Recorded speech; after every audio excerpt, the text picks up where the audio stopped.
Have you ever said, I don't have time for this?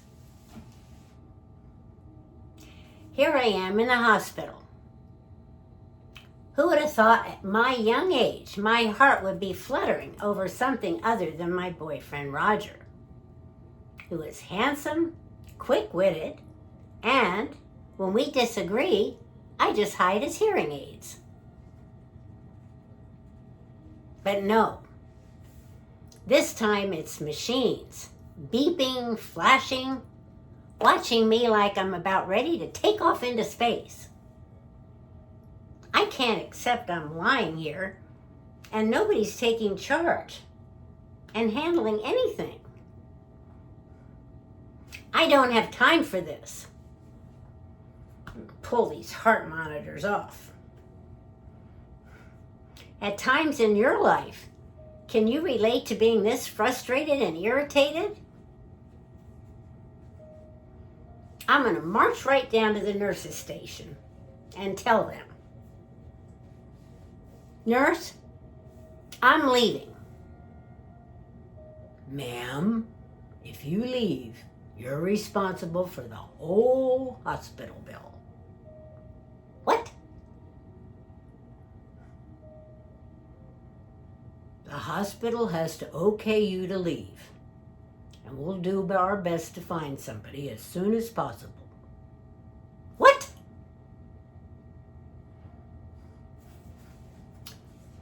I march right back to my room.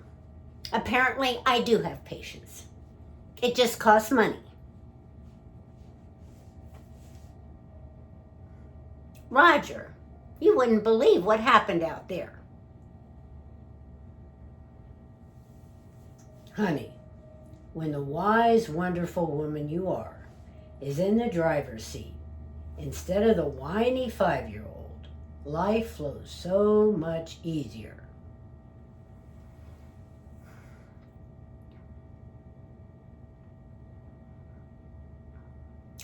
Now you'd think after that little moment of growth, I would be calm, peaceful, centered. No.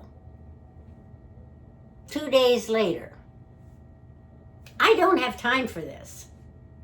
They tell me I need tests, but when? Let's do the tests. Tomorrow, maybe? Maybe. Afternoon? Could be. Morning? Possibly. I started to feel like I was waiting for a mystery prize on a game show that nobody was hosting. I had places to go, things to do, and people to see. Instead, I'm sitting here in this fashionable hospital gown that opens in the back, which, by the way, is not a confidence builder. Finally, the test happens. Victory! No. Now we wait for the doctor to read it.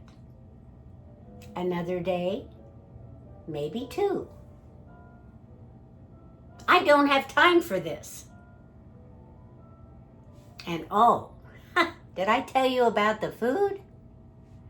If a restaurant served this food, the customers would surely make it apparent to everyone. They wouldn't need a closing sign themselves.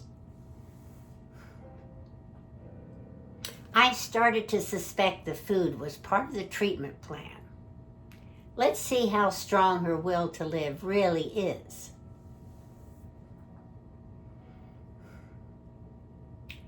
There I was, stuck.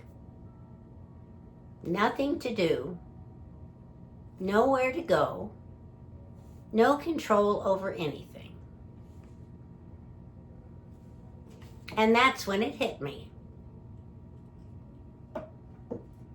Roger was right. This wasn't about the hospital. This was about me. And then I noticed something else. The moment I felt the most uncomfortable, the most impatient, the most irritated, is when I was triggered. Now, in the hospital, I didn't have my journal. I barely had edible food. But I did have one thing: time.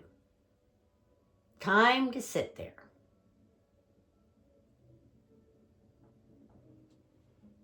Mary, honey, what exactly is bothering you? Is it really the waiting? Or is it you're not in control?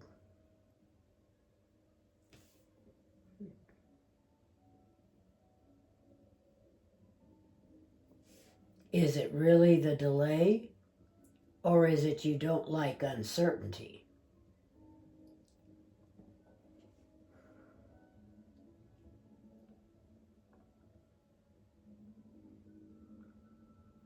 Have you ever felt like that?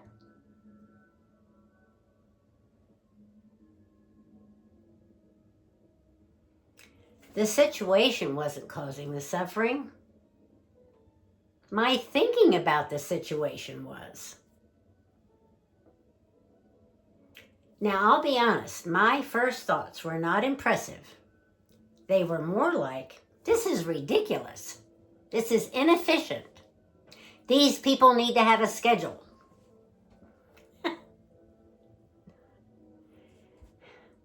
Nobody was trying to ruin my day. They were just doing their jobs. And I was the one making it in a full production.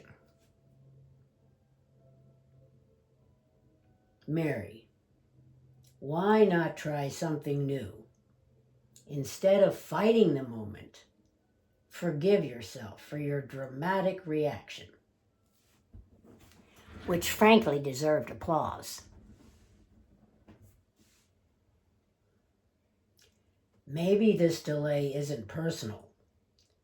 Maybe this pause has a purpose.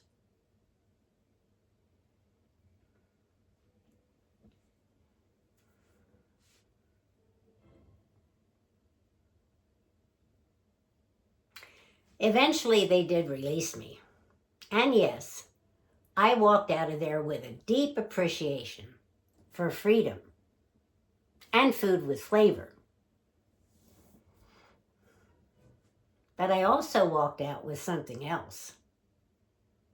A question. The next time I hear myself say, I don't have time for this, I stop and I ask, what if this is exactly what I need time for?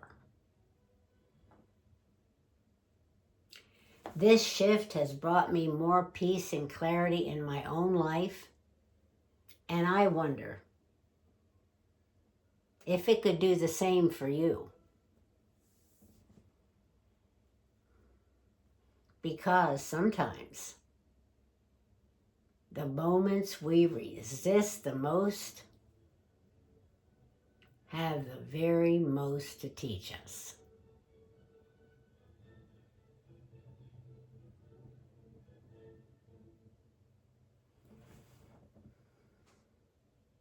Take good care of your time and yourselves.